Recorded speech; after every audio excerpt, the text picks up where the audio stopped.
Hello everyone. Today we are going to go into one more type of testing in the multivariate setup. Of course, the assumption would still be that the distribution underlying is multivariate normal. So this is a class of tests known as Hotelling's t-square statistic or Hotelling's t-square test. First of all, Hotelling's is name of a person who first worked on it. He was Harold Hotelling. So H has to be capital always. And the interesting part is this test is actually equivalent to your univariate t-tests. So when I say this is equivalent to univariate t-tests, what I mean is whatever you can do in the univariate setup via t-tests, similar things in the multivariate setup can be done via Hotelling's t-square statistic. Okay. So what are the things that we do in univariate using t-tests? There are three major types of hypotheses that we try to test.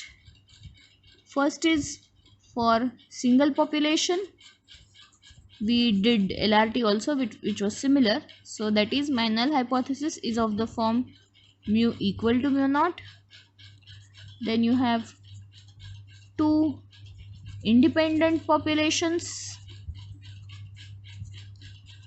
where your null hypothesis is of the form mu1 equal to mu2, and you also have two paired populations or dependent populations where again your h0 is of the form mu1 equal to mu2. So we know that the t-test could be used in any of these three scenarios.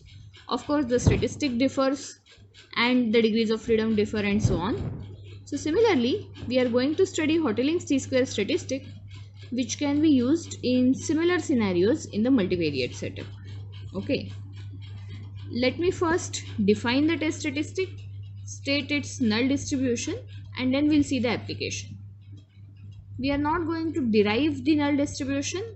The proof is quite long, so I've decided that this time, due to everything that is happening, we would skip the proof because anyway the applications are more important. If you are interested, you can refer to some multivariate book and try to understand the proof.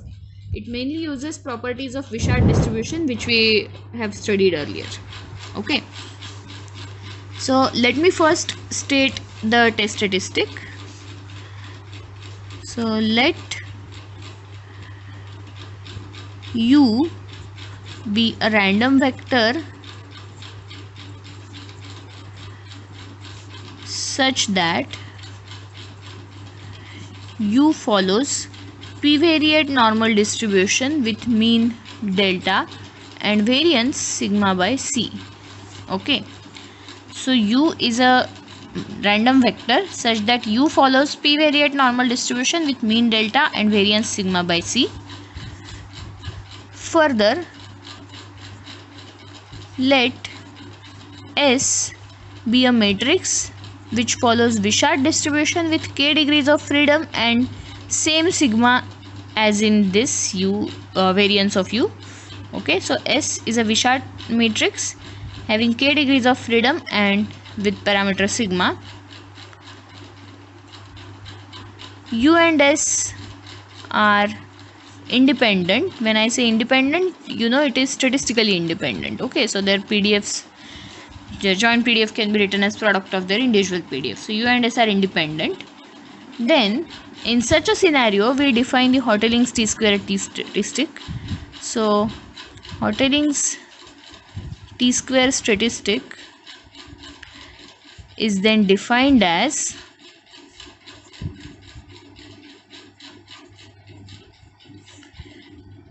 t square equal to c k u prime s inverse u.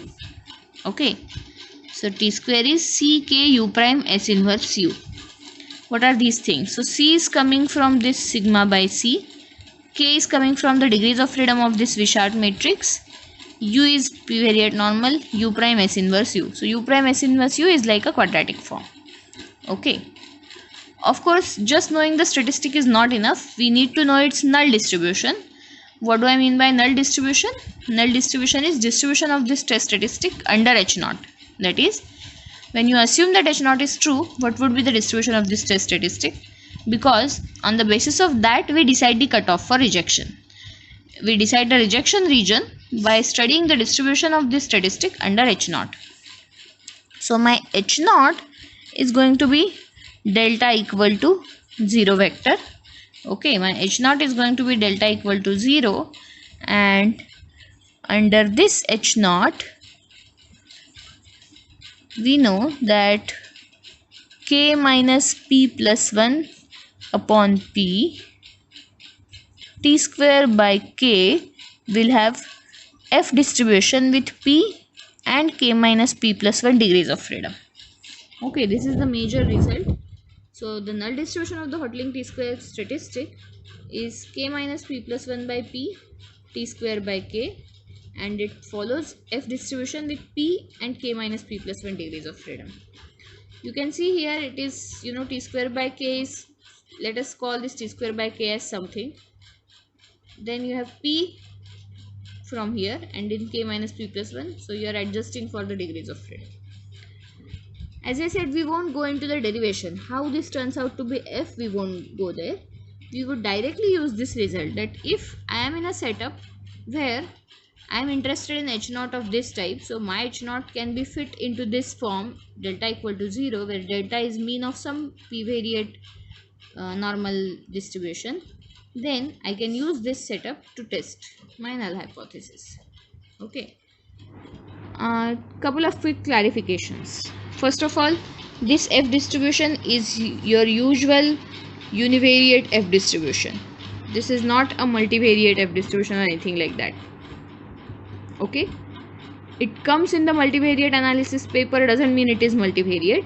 As you can see, this is a quadratic form. So u prime s inverse u is a scalar, c and k are anyway scalars, so t square is a scalar, and all these are anyway again constants. So this entire thing is a scalar, so this is not a vector, and hence this f distribution is your univariate f distribution that you have always been using.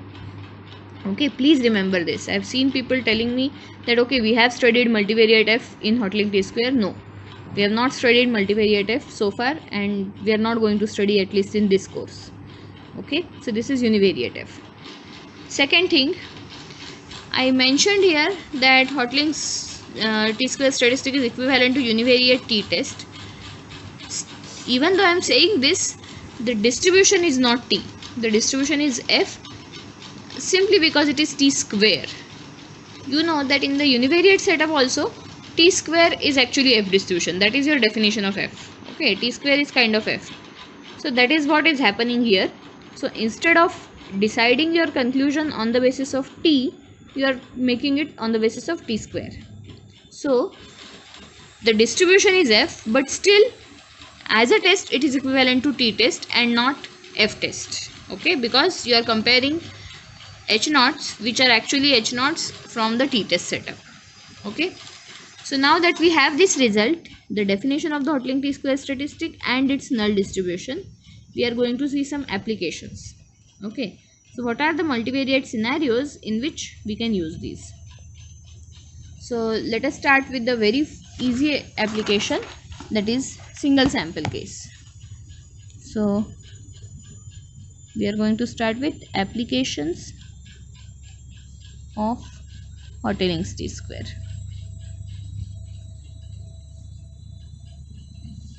So first case is single sample.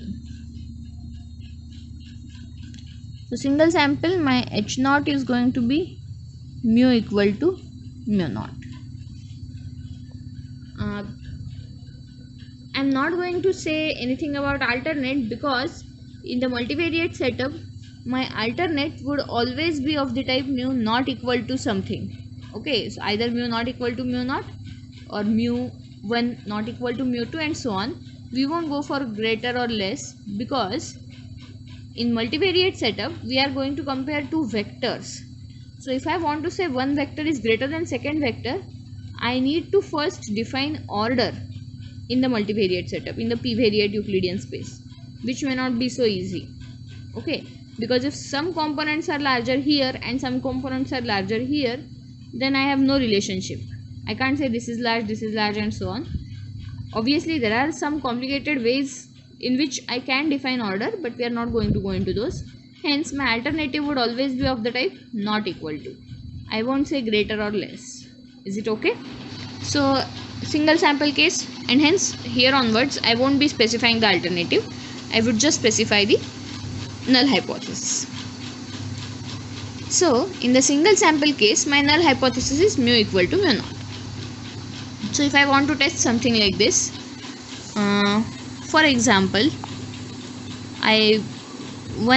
one possible example is, okay, I have to check whether average GPA in the first semester is 6 and average GPA in the second semester is 5. Then I can have G1 as GPA of first semester, G2 as GPA of second semester, and I would test expectation of this G1 G2 is equal to 6 5. This becomes my mu naught and this becomes my mu, expectation of G1 G2. Okay, so in such a scenario, how to proceed?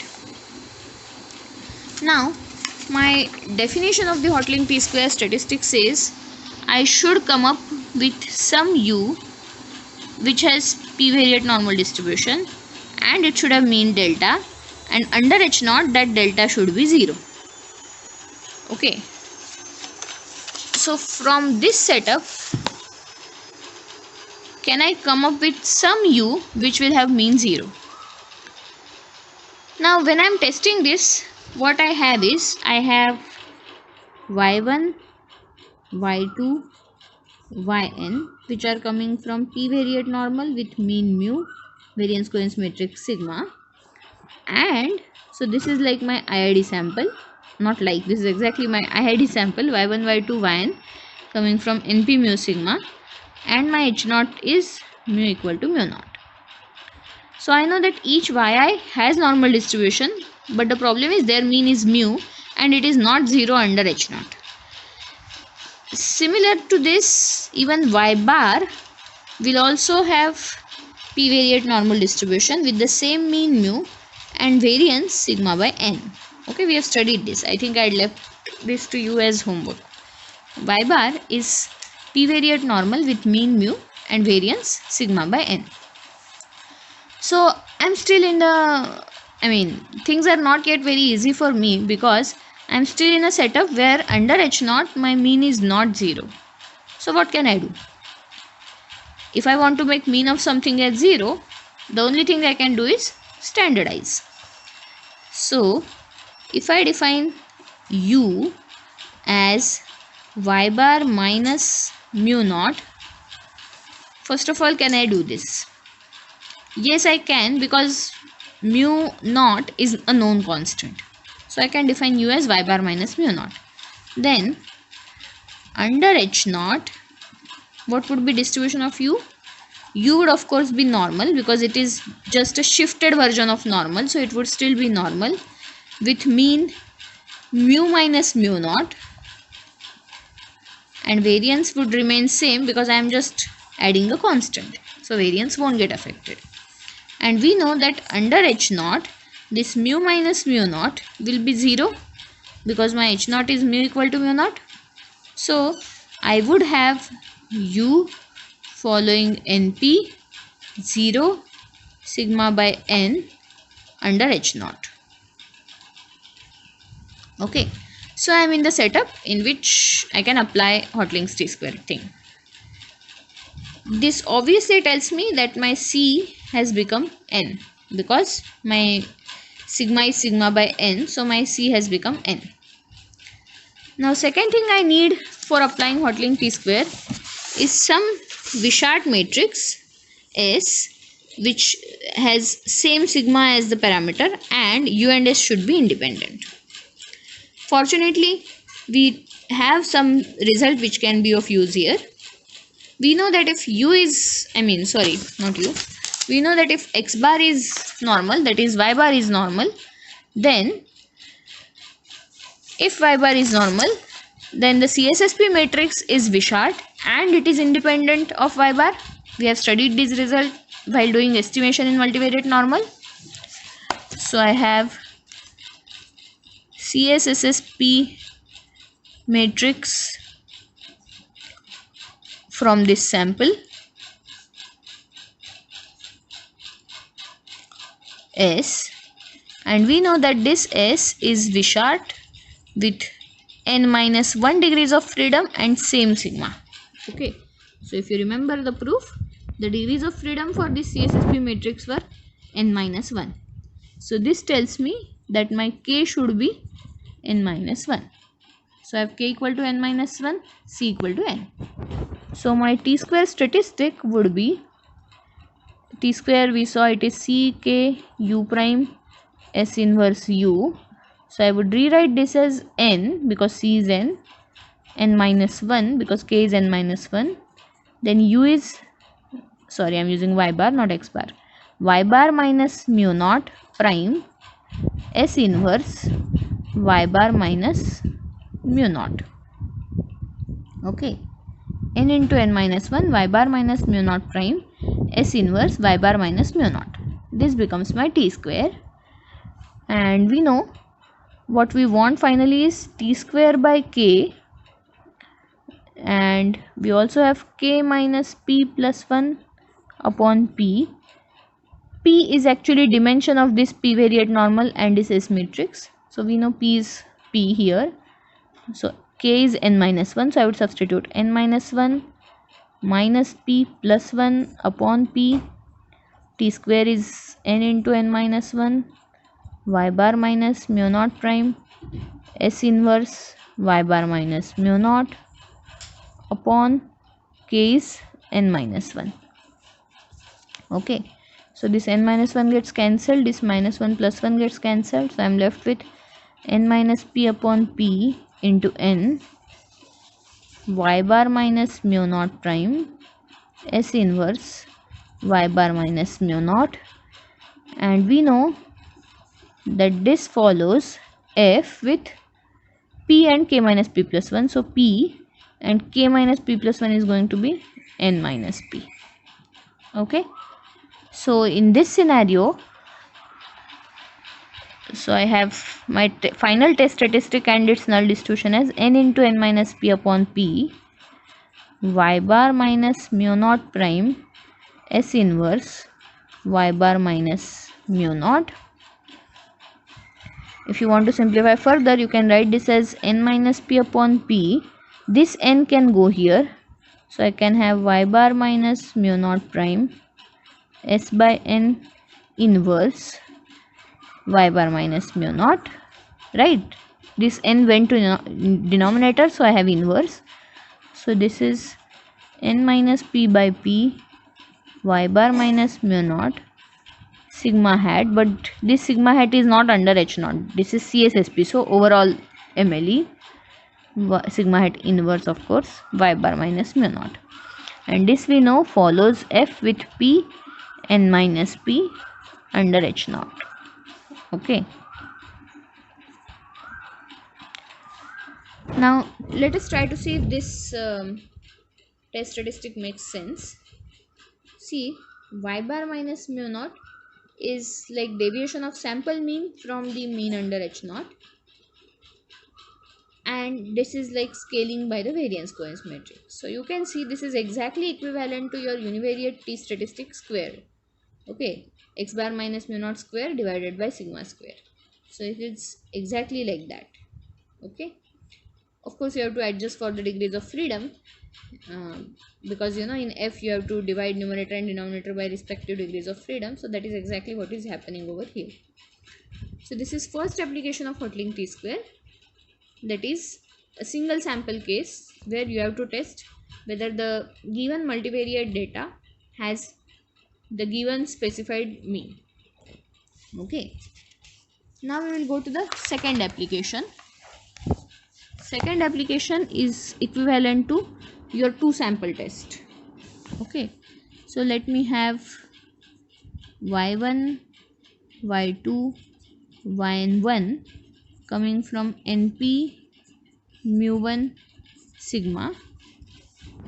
Okay, y1, y2, yn1, this is an IID sample coming from np mu1 sigma, and let me say W1, W2, Wn2.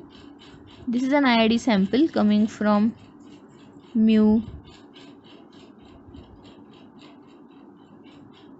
2 sigma. If you want, I can call it mu y, I can call it mu w. So life is easy. Okay. Y1, Y2, Yn1 is coming from mu y sigma. W1, W2, Wn2 is coming from NP mu w sigma. So the thing to be noted is sigma is common in both. Even in the univariate setup, you know that in independent sample t-test, we assume that the two populations have same variances. Here also we are continuing with that assumption. We will assume that both these sigma are same. Okay. And my H0 is, of course, I am interested in testing whether mu y is equal to mu w. That is, whether the two populations share the mean. Now, can you think of some p-variate normal vector which would have zero mean? At least in this scenario, I think it is pretty easy. So, if I define u as y bar minus w bar, what would happen? Expectation of u would be mu y minus mu w, which would be 0 under H0. Okay. So we would define u as y bar minus w bar. So if I want to say something about distribution of y bar minus w bar, I will need to assume that these two are independent. Okay. But we can assume that. So if I have two independent populations, then I can say that their means are also independent, sample means, and hence the distribution of the linear combination of two independent normals would again be normal. Okay. So because of this independence, I can now claim that u has p-variate normal distribution with mean 0 under H0 and variances would get added. So sigma by n1 plus sigma by n2. Okay. Right, because they are independent, no covariance term, variances will just get added. Variance of y bar is sigma by n1, variance of w bar is sigma by n2. So this I can also write as sigma 1 upon n1 plus 1 upon n2, which would be sigma n1 plus n2 upon n1 n2. So if I want to say that this is equivalent to sigma by C, my C has to be n1 n2 upon n1 plus n2. Okay, my C has to be n1 n2 upon n1 plus n2. Noted? Okay. But just U is not enough. Of course, I need CSSP matrix. So S.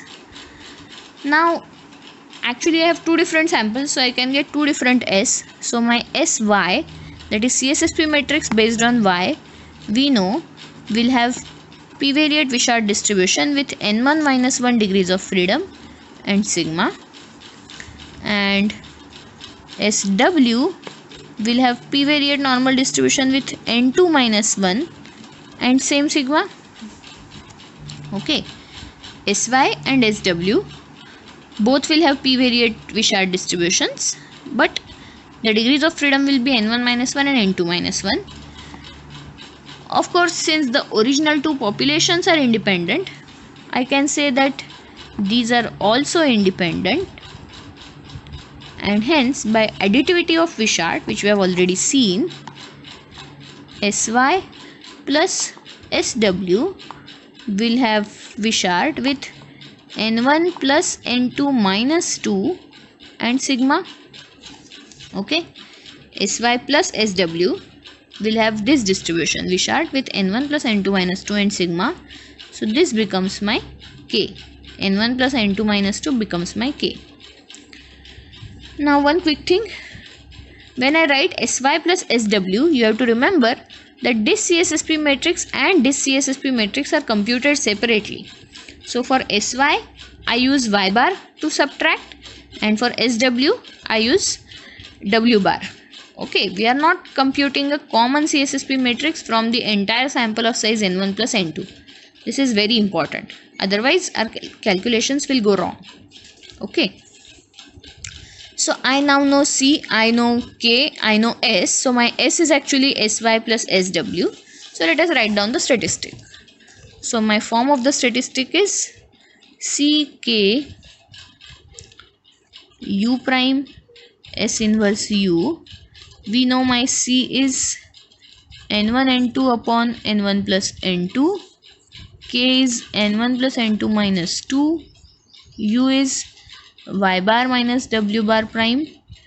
S is sy plus sw inverse y bar minus w bar.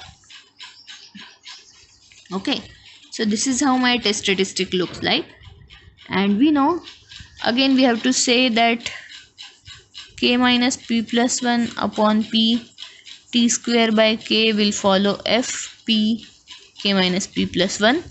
So if I substitute those things here, my k is n1 plus n2 minus 2 minus p plus 1 upon p. T square is this. So n1 n2 upon n1 plus n2, then n1 plus n2 minus 2 y bar minus w bar prime sy plus sw inverse y bar minus w bar. This entire thing is t square and k is in the denominator. K is n1 plus n2 minus 2, so this gets cancelled. Okay, this is minus 2 plus 1, so it will become minus 1. So n1 plus n2 minus 1 minus p upon p into n1 n2 upon n1 plus n2 into y bar minus w bar prime sy plus sw inverse y bar minus w bar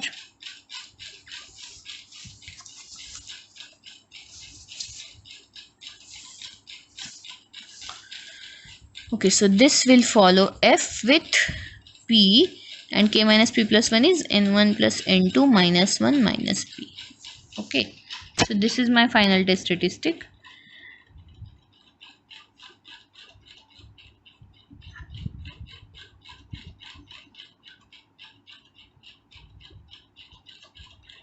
Okay, you can see here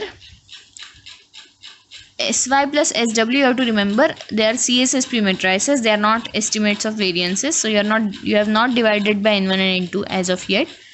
But other than that, this is again something expected. So difference between the two sample means if that is 0, then you expect h0 to be true. Okay, so this is the second case, that is when you want to compare two separate populations. So any illustrations for this scenario? Suppose I have say males and females in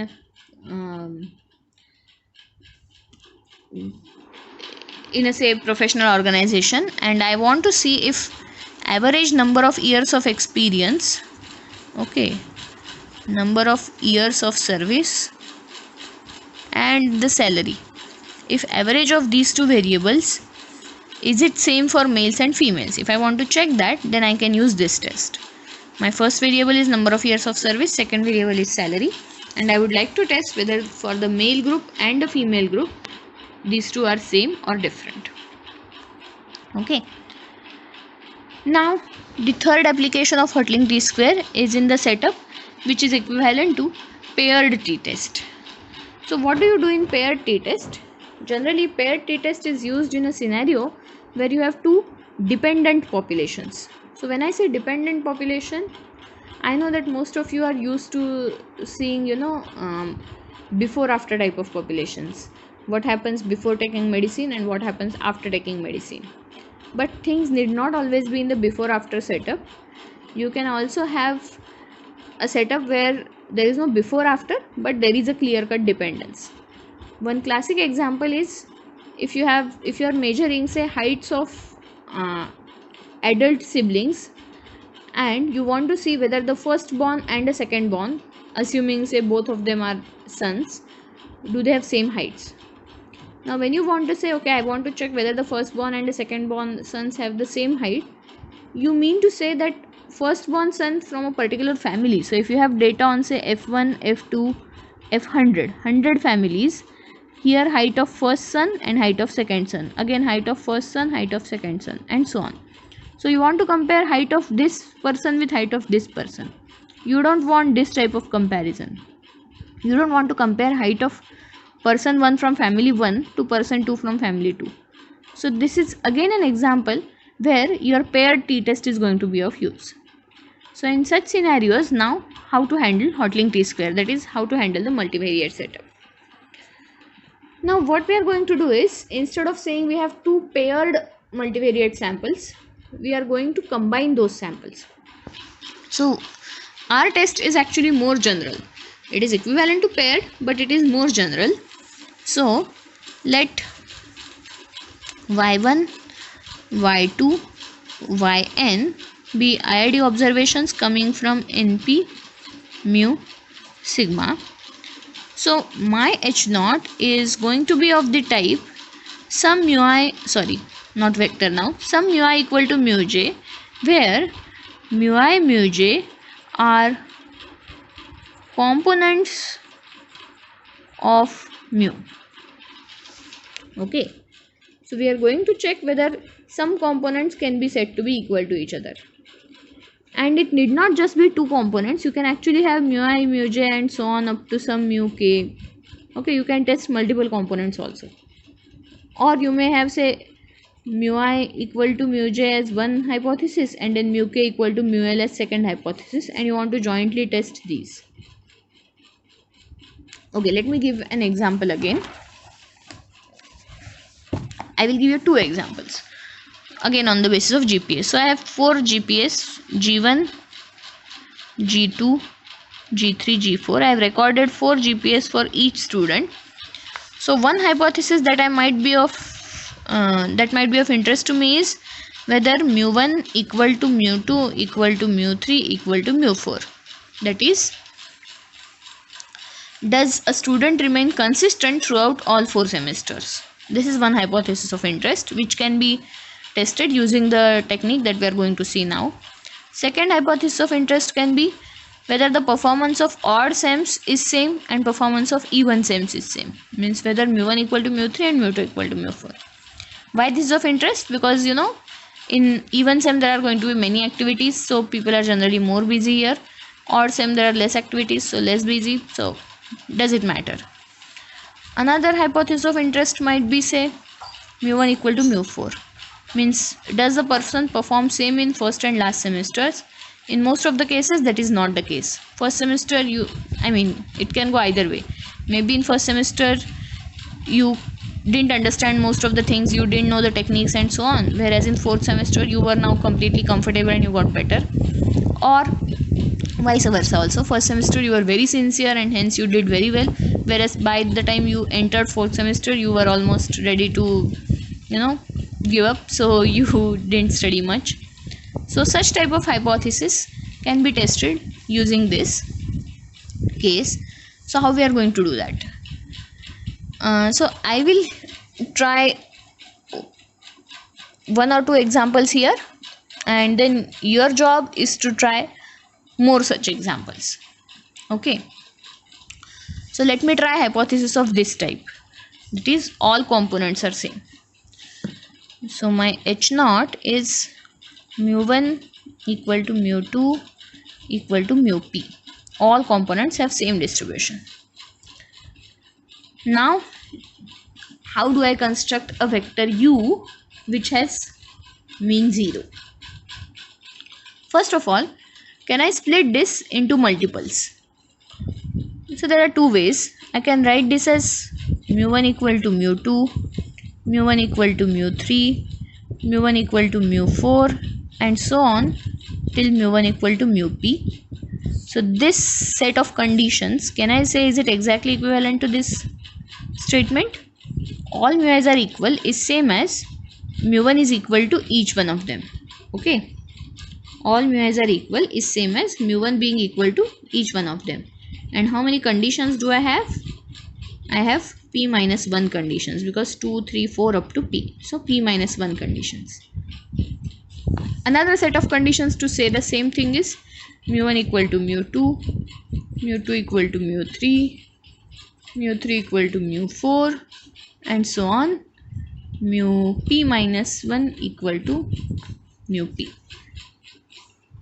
Okay, mu1 equal to mu2, mu2 equal to mu3, and so on up to mu p minus 1 equal to mu p. Again, the number of conditions here is still p minus 1. Okay, 1, 2, 3 up to p minus 1. So both these sets of conditions are actually equivalent to this original hypothesis that all mu i's are equal. Remember, here mu i's are components, so each of them is a scalar. We are trying to test whether every component has the same mean. Now how do I bring in u here? So this representation or this representation is going to be of help to us. So if I have y bar as y1 bar, y2 bar up to yp bar, we are going to define a new matrix. So I want mu1 equal to mu2. So I kind of want y1 bar to be equal to y2 bar. Okay, and so on. So let me write here in terms of mu. So I have mu1, mu2, mu p. So I want mu1 equal to mu2. So 1 minus 1, 0, 0, 0. Because my first entry would now be mu1 minus mu2. And under h0, I want this to be 0. Right? Under h0, I want mu1 minus mu2 to be 0. Similarly, I want mu1 minus mu3 to be 0. Similarly, I want mu1 minus mu4 to be 0, and so on. Okay, so mu1 minus mu3, mu1 minus mu4, and so on, mu1 minus mu p, and I want each one of them to be 0. Okay, so this matrix I can call as C. So my H, no, let me call as M, because I already have a C. So my H0 becomes M mu equal to 0. Instead of mu equal to 0, my H0 is M mu equal to 0. So I have to come up with some U which would have mean M mu. And isn't it obvious? We know that M y bar will have mean M mu. Right? Expectation of M y bar will be M mu. So my U is now M y bar. Okay, my U is M y bar, and we know from the theory of multivariate normal that this will have p-variate normal distribution with mean M mu and variance covariance matrix M sigma M prime. Okay, M y bar will have p-variate normal distribution, of course by n is here. M y bar will have p-variate normal distribution with M mu and variance covariance matrix M sigma M prime upon n, because y bar has variance covariance matrix sigma by n. Okay. Okay, so I have U, and this is not P. One second. What is the order of Y? Y is P cross 1, but M has order P minus 1 cross P. So this will be P minus 1 cross P, and hence this would have P minus 1 as dimension and not P. Okay, remember this is important. I have 1, 2 up to P minus 1. Sorry, I have 1, 2 up to P minus 1 components here. So I'll have P minus 1 dimensional normal distribution and not P dimensional normal distribution. This is very important. Okay, please remember. Now I want S. Of course, I would consider M, S, M prime. Okay.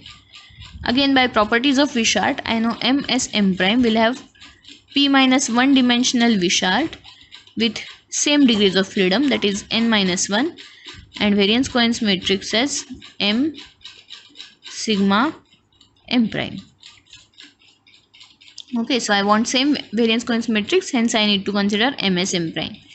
Even in the earlier case, we had to consider sy plus sw because we want the common sigma. Okay. Okay. Now, yeah, so with this u and with this s, which is actually kind of revised s, let us proceed. So my t square statistic is c k u prime s inverse u. So this I would write as, what is my c? My c is now n and my k is still n minus 1. So I would have n minus 1. My u is m y bar prime. S is msm prime inverse and u is my bar. Okay. So this becomes my t square, and we again will go to the same setup, that is null distribution. So we know k minus p plus 1 upon p t square by k follows f with p k minus p plus 1. Now one thing to be mentioned here, my p has now become p minus 1. Okay, so every p has to be replaced by p minus 1 and k is n minus 1. So I have n minus 1 minus, instead of p I will put p minus 1, plus 1 will remain as it is. This p will also become p minus 1. Let me keep t square as it is, and k is n minus 1. So this follows f with p minus 1 k minus p minus 1 plus 1. So this n minus 1 minus p plus 1. So this minus 1 plus 1 will get cancelled. So I'll have n minus p plus 1 upon p minus 1 t square upon n minus 1 follows f p minus 1 k minus p. Yeah, of course I didn't substitute k, so n minus p plus 1. It's going to be exactly this. Okay. So remember here my p has become p minus 1. Okay. Let me consider one more example in this scenario. So what happens if I, okay, no, before that one small thing I should mention. So here we constructed this C matrix, this matrix M, we constructed by using this set of conditions. But I could construct another M matrix by using this set of conditions, but the answer would exactly be same. And you can try to verify that this actually is result of the equivalence between contrasts. What is a contrast matrix? Contrast matrices are those matrices where row sum is 0. Okay, each row sum is 0. So if I have two contrast matrices, say C1 and C2, okay, if I have two contrast matrices C1 and C2 which represents similar set of conditions like here, then you can represent one of them in terms of other, and then you can prove that the Hotelling t-square computed from both of them would be equal. Okay, we are not going to go into the details, but simple thing you can do is try using both these and see if you get exactly same value of test statistic. Okay, try to compute, take some data and try to compute using R. Okay. Let me take another application of the same setup. Suppose I want to test, we did discuss one application here. What if I want to test whether mu1 is mu3 and mu2 is mu4? That is, all odd components have same mean and all the even components have same mean. Then I will write this as mu1 equal to mu3 equal to, say, mu. Let me assume that p is even. Okay, so I have mu2 equal to mu4 equal to mu p here, and here p minus 1. Okay, if p is even, Then I have 1, 3 up to p minus 1, 2, 4 up to p. This is my h naught. So this I can write as mu1 equal to mu3, mu1 equal to mu5, mu1 equal to mu7, and so on. Mu1 equal to mu p minus 1. Then mu2 equal to mu4, mu2 equal to mu6, mu2 equal to mu p. How many conditions do I have? So 1, 2, 3. How many are these? So basically p is even. So I have p by 2 here and p by 2 here. So from these p by 2, so these conditions are p by 2 minus 1 in number, and these conditions are also p by 2 minus 1 in number, right? Because the number of components that I am saying are equal is p by 2, and of course mu1 is common in all of them, so p by 2 minus 1. Similarly p by 2 minus 1. So total number of conditions here is 2 times p by 2 minus 1, that is p minus 2, right? 2 times 2 will get cancelled here, so p minus 2. Okay, so I can construct my M matrix as 1, 0, minus 1, because I want 1 and 3 to be equal.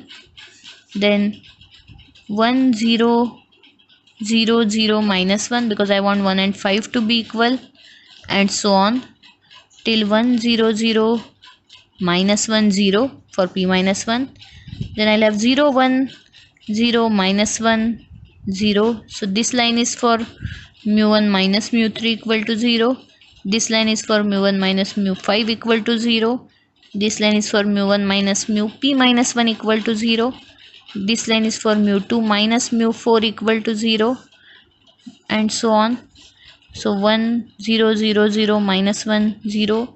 So this is for mu2 minus mu6 equal to 0, and so on. 1, here I'll have minus 1, so 0, 0 in between. So this line is for mu2 minus mu p equal to 0. Okay, so I have M matrix. Other things will be exactly same, but now my p has changed to p minus 2. Other than that, things are same. So do try to write down the distribution. Okay, what happens to t square, what happens to k minus p plus 1 and p. Okay, I will stop here. Thanks.